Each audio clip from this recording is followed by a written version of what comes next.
I'm here with Bernd Vindevogel. He is the co-founder and CEO of ArcFusion. Would you like to just maybe give us a slightly more concise, like 60-second overview, chronological overview of your career? So often people tell me I have quite a typical career, and then that's probably atypical from where I started. Like my first job was like really deep research and econometrics, big data. So I did that at university, spent my time programming a lot of complex algorithms, right? I did that for the first 10 years in my life. I was quite hands-on as a developer, more towards industry, right, eventually. But I developed quite a lot in data science. 10 years in, one day I started applying for McKinsey and I got in. And I started there leveraging... Can I ask just, did you have to go through like the 7 interview process? Oh, yeah. Oh, yeah. I had them all, the 80 hours of preparation, the multiple rounds. So, yeah, I went through that. And then I started there leveraging mainly. So they hired me for my specialization. But then I gradually moved towards a more generalist track. And then when I left 5 years later, I was in the role of associate partner. And basically from there, I became an executive for CP Group, which is Thailand's largest conglomerate. I did there diverse roles, like mainly as well in technology. I was 4 years their chief analytics officer, and I was 1 year their COO of their digital media. But then, 1 year as well, I did the internationalization of their retail, which was not so much in technology, but was a refreshment of doing something else for a change. Maybe in 60 or 90 seconds, could you possibly give us like an overview of what ArcFusion is doing, what its core value props are, where you think there are some advantages versus competition perhaps as well? Look, at the core, what we want to do, what we want to solve is, despite the fact that 2 years ago, ChatGPT came and everybody was quite amazed, and all the executives and boards in the world put this very high on their agenda. And I think for good reason. If you go look in most organizations, not so much have changed. And 2 years is not a small amount of time, right? I think that was the window they said the AGI would come. Right? And then if you go into an organization, everybody sits still with desks filled with paper and processes and stuff like that.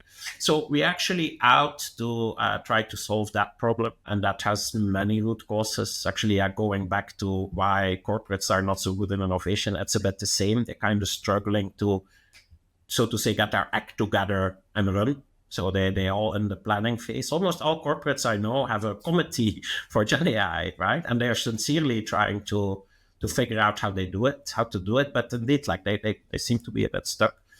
But then over and above that, where innovation is already quite difficult, this one is quite unique, right? Because in a way, there's almost no expertise outside, right? Because say when I built a team at True with data scientists, right? That's about 10 years ago, and there was a massive shortage in data science, and probably here in Southeast Asia, it was even worse. But we hired a few of our technical leaders, and each of them had more than 10 years of experience in the domain. So they came in and we could hire a lot of younger people, and basically they learned on the back of that, right? But now there's nobody out there with 10 years of experience in generative AI, right? So yeah, it's impossible to have it, right? So yeah, it is. I mean, and then even like surely there are some people who make those type of models over the last 5, 6, 7 years. But then nonetheless, like the knowledge how to deploy those models in an enterprise setting, which use cases, how the adoption will be, what all those struggles you will run into, is actually there's literally nobody with more than 2 years experience in exactly that. So we are out to kind of solve that. So we are heavy on engineering itself, like we really build stuff and build the capability to do. And it comes with a bit of consulting then as well. So I'm happy I have my consulting toolkit. My co-founder worked as well, like 15 years at McKinsey, and he left there as a partner. So you kind of need that, right? You cannot go in and just say, here are my GenAI engineers and we'll start building. You really have to get your client along on trying to find the use case and helping them basically planning this all out a bit. So yeah, so in the core, we are building the technical capability, then go to companies, build custom solutions for the moment, and then obviously we have the dream to build products out of that, right? To productize those, to make them into software solutions. So you've transitioned from predominantly like a corporate environment, corporate culture, to now having essentially being a founder CEO of your own startup. Why do you feel that you transitioned from corporate to startup? So I worked with startups quite intensively throughout my life. I'm an advisor, for example, for a few venture capital funds. I'm an angel investor myself, and obviously during my years into we engaged a lot of startups like yours, so to say, and there was always that little envy, as in I always found the kind of energy, the drive, the speed of working together with founders and their organization. I always envied that a bit sitting on the corporate side. And then, yeah, recently, Do you envy them now? Yeah, well, no, indeed, it's indeed a trade-off, right? Because it's also quite comfortable to get a salary. With the whole generative AI coming up, I started getting obviously closer and closer to that as a technologist, and then the future to see whether it was a hype or whether it was real. But I'm actually quite a strong believer that this could transform and will transform large organizations substantially. So the cards fell nicely together. So I say it's now or never. Let me set up a boutique consultancy that provides generative AI services and develops products. So that's where we are now. Well, I mean, look, just from a personal note, even irrespective of podcast, I actually have a lot of respect for you in making that transition. It's nice to also not be alone in the running a business landscape. I mean, I know there's a lot of people who do it, but it is hard. It's really difficult, and you have no exits, right? It's almost like being married, essentially, right? You can't just exit. You know, you have two options when you're running a company. You basically either are really successful and exit, or you're really unsuccessful and you exit. Either way, you'll probably still end up back in a job. But it is hard. I always have a huge amount of respect of anyone who decides to take on that challenge. I think it's one thing to want it. I think it's another thing to actually go and do it. So massive, massive kudos to you for taking that dive. And but it has been quite exciting so far. I'm actually quite happy because obviously I gave it some thought as well. Maybe I should take a corporate role and do generative AI from within, right? And I played with that thought quite long. But then, yeah, facts are just what it is. Large corporations are not really good in innovating. And I thought that would probably frustrate me, like the slowness of decision-making, of budgeting, of really setting up and going with it. And now, I mean, we're still a small team. We have like 5 GenAI engineers. But the amount of stuff we developed and work we did kind of like in the last half year is really amazing. And that really gives a lot of energy. And so if I'm thinking back and I get my anxiety moments of saying, oh no, what did I jump in? But then indeed reflecting on, oh my God, all this work we did, all the learning we did in this new technology, that's really quite exciting to see that going together. So far, so good. There was a couple of interesting pieces that you were talking about in your last response and stuff. I think one thing I've personally experienced, which has always been complicated, is we at Vodworks have always kind of tried to push new technology into, and we predominantly work with enterprises as well as startups, but a lot of enterprises. And it's always seemed that when we want to introduce innovative technology into enterprises, there's kind of like a resistance to it. And given your background, your experience, obviously you worked on the data side as well as not just the pure data science side, but also, you know, the introduction of new products and things.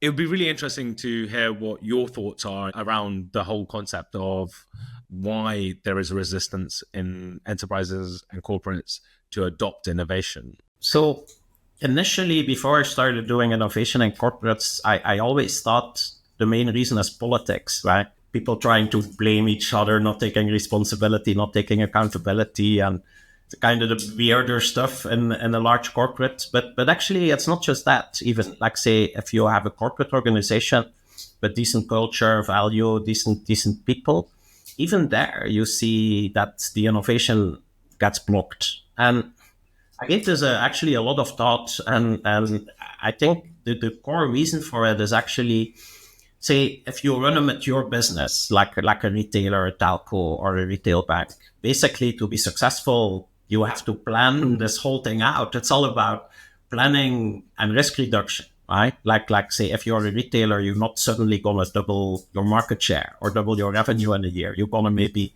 increase your revenue 5%, and you will have to do a lot of planning for that. Like, where will I open a store? What will I do with my pricing? What, right? And then you track it week by week. You look at the number and you steer it. So basically, a successful, mature business is successful because they're extremely good in planning and getting all the risk out that is potentially there. Now, then suddenly in such an organization, if you come, say, like, for the sake now, or you come, say, for example, we should embrace generative AI and make programs and start running with it. Now, what such a company will do is asking, like, okay, but where's the plan? Like, what is the budget? What is the timeline, right? What is the ROI? And surely you need to do those analyses, right? You shouldn't start kind of like just jumping in at it. But nonetheless, I mean, with such new technology, you can do all the planning in the world. There is still a massive level of uncertainty in it. And there is, I think, where large companies, large corporates really feel uncomfortable, right? It doesn't sit in their DNA.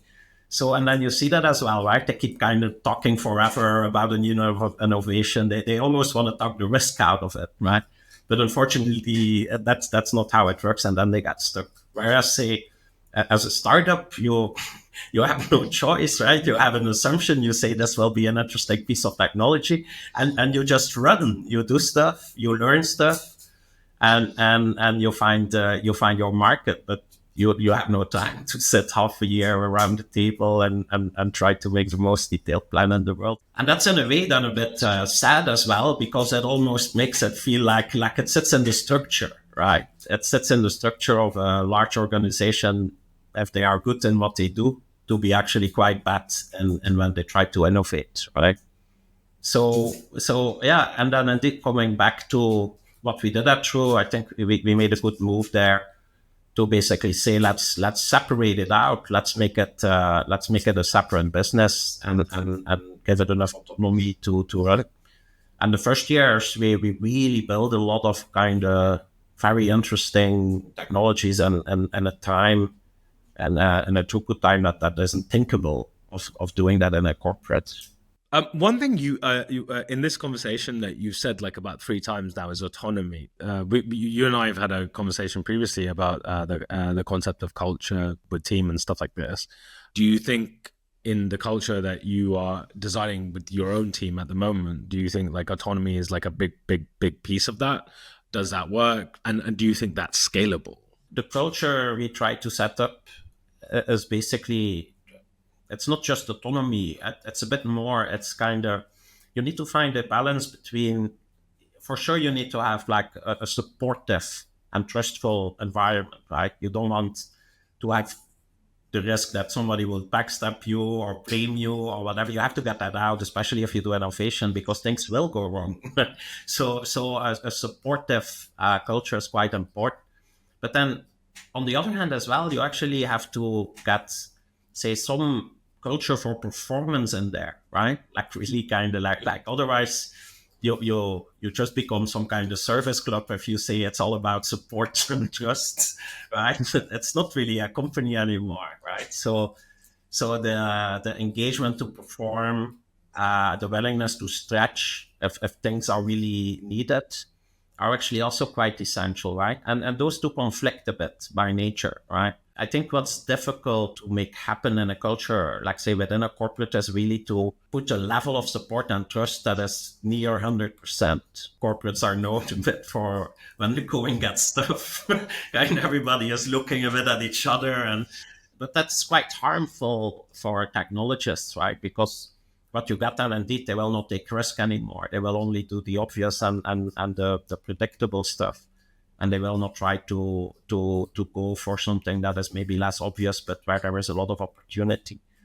So yeah, it's not, like I said, it's not so much of autonomy. Autonomy is then more what the whole business has. That's probably right, but that's indeed, it's more to reach some level of trust and support which is sky high, so the people know kind of they are in a safe environment, while then indeed putting a layer on top of it of like, but we also need to perform, right? At some point, something has to come out the market is willing to pay for. And if it's later rather than sooner, then we all have to find something else to do. Well, I mean, I think finding that balance between, keeping everyone happy and actually also producing, there is a bit of a fine balance with it. So one of the things we've been talking about, like we've been kind of like on this line of talking about that, like venturing into startup land, et cetera, et cetera. I'd like to, maybe just ask you a simple question in regards to your experience with that is where do you feel like when you've gone from corporate, you've gone to building your own business, where do you feel like the challenges you've experienced have lived there? When I was working in corporate, I actually got quite good in trying to switch off, right? There was always constantly, in theory, something to worry about, right? Like our analytics team was 150 people, our media team was 1,000 people. So there's always so many projects that kind of fall on you on one way or another. And there's always, so say if 20% of them go bad, that's even not so much. But that would theoretically be enough to not sleep during your weekend. So over the years, actually, I think I got quite good in kind of switching that off and take my weekend and relax and start back again on Monday with full energy. I must say, since I started my own business, I kind of completely lost that skill, and basically, I kind of it's always there, right? That's quite like so. When I wake up in the morning, after 3 seconds, there is this, oh yeah, this proposal and this, and I hope this goes well. So I have to get used to that a bit. It feels like my first year I'm working where like, there's nothing but anxiety of things that can go wrong. I find it quite interesting that since I start my own company, that this is back. It kind of doesn't let you go for the good and the bad, right? So that means as well it's a reflection of I think the passion and the dedication you have on it. But I think I have some learning to do there because a mind needs some other stuff now and then to focus on, and I find this very hard in the early stage of setting up a business. It's really wonderful that you talk about the anxieties that come with working in that transition when you're working in a startup and stuff. It's just like, it's almost like 24/7. Sometimes it feels like, it's like holidays are no longer holidays anymore. It's always public holidays don't exist. No. Are there things that you do in your experience that helps you to find balance? So that, the stresses of running a company, and definitely there's a lot of stresses at startup point, right? Is there other things that you do to kind of help you kind of configure yourself to make sure that you stay on the right side of the line as opposed to the wrong side of the line? Well, the answer on that might be weird, as basically I'm also pursuing a PhD here in Sassin, which is the business school here in Thailand. And it is weird in a way because you would say, this is not really kind of releasing your mind, right? But now the good thing is, so say if I try to relax and say you have dinner with your friends or you go play some sports and stuff like that, your mind is still basically running somewhere in the back. There is this little thing where you're indeed always thinking a bit on your business. Now, when I make assignments and research for my PhD, your mind is 100% occupied on it. So it's actually a good trick in a way. It sounds a bit counterintuitive, right? Because you would say, well, like if you constantly have something on your mind, the best thing to do is probably a bit of physical activity and things that are more relaxed. But actually, spending a Saturday on my research actually helps me a lot because then like you have a focus in your brain and your mind that basically pushes out the concern of the day. I wouldn't recommend it to many people. It's a bit of a weird hobby to do research, right? But it helps for me personally. Yeah. You might have cracked the code there actually a little bit, because in order to clear your mind, you need to replace it with something else. If you see it as a glass of water, right? If it's full of water, and you start pouring water in on top, then that's where the problem is. But what you're actually doing is emptying the water, putting something else in its place. And so therefore you actually get this kind of like really clean objectivity. And it's quite a brilliant idea. I agree. I don't think it'd work for everyone, but it is a concept that I've never heard before. Normally people try to go to like a beach or something. No, and I also and for that matter, I find that also good advice, right? When I fly out for a weekend, and then living here in Southeast Asia, there's enough destinations to do that, and that helps, right? Especially then if you're physically gone. But I must say, like, it would never be really out of my mind. And then that doesn't also not mean that I don't enjoy my free time, right? It's not that you're constantly sit there all pumped up worrying about your stuff at home, but it always lingers a bit, right? And then indeed, you're right. You have to fill your mind with something else to push it out, and then. Doing some research helps me a lot, but like I said, I don't know. I don't think this is something that fits for every. I always like to do research for some reason. That maybe my academic background. That's where my career started. Now that you've transitioned from corporate to startup and you're building your own business, you're building it in a really, really advanced area of technology. Now that you know what you know, if you were to rewind yourself 10 years, what would you, or even 20 years actually, what would you say to your younger self to help you in your path and your direction in life and professionally, obviously, or personally, if you like? If you want to talk about personal, it's fine as well. I gave that often a lot of thought, right? Like, and what is actually the biggest thing you transitioned? And I think for me, the answer is to kind of easier let go things that annoy you around you, right? Like, I think the first years in my career, I mean, we all had colleagues or clients or vendors or whoever we really didn't want to work with, right? Or situations that were really quite annoying. And I think even the first 10 years of my career, I actually allowed these things to eat a lot of my energy. I could really literally not sleep at night. Why would a person do something like this, right? Why could be somebody make these type of decisions and this kind of behavior? I think along the years, I kind of realized like you shouldn't allow those things basically to ruin the atmosphere. But some things you just have to take peace, right, and work around it at best. But and that changes really a lot. That's not just a small thing, I think, because if I think back on kind of like periods where I really had things that got under my skin and it made me upset, the amount of energy it takes and the amount of performance you lose because of those things is actually massive, right? I found moments I kind of started letting that go. I really realized that you can focus so much more. You have so much more joy in your lives, and so the what I would recommend is basically to kind of learn that earlier. I agree with you completely. I said this before as well. Like, you know, when I was joining this business and stuff, my father said to me, "Don't wear your heart on your sleeve" and things like this. And I think sometimes, you know, in our professional careers, we take a lot of things quite seriously, and maybe we overenlarge things a bit too much.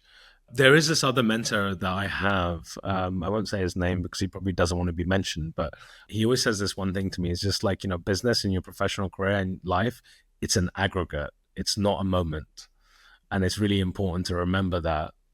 Okay, cool. Well, I think we've more or less come to the end of our conversation. It's always a wonderful pleasure to be able to, you know, have conversations where, you know, I appreciate this is a podcast and, you know, other people are going to be listening. But even from my perspective, I feel like I've learned something. I've gained something from my professional career. And you've given me plenty of stuff to think about. Hopefully there's an opportunity for us to do some work together as well in the not so distant future. And outside of that, but no, like, I fully appreciate the time you've made and you've separated for us to be able to do this. I'm very, very grateful. I do look forward to having another conversation with you about this stuff in about 6 to 12 months time. Okay. So hopefully you're in Bangkok now. Then we can meet. I don't know. I'll be in Bangkok before that. Don't worry. Yeah. Let me know. Right. Maybe we can do a next one in real life then.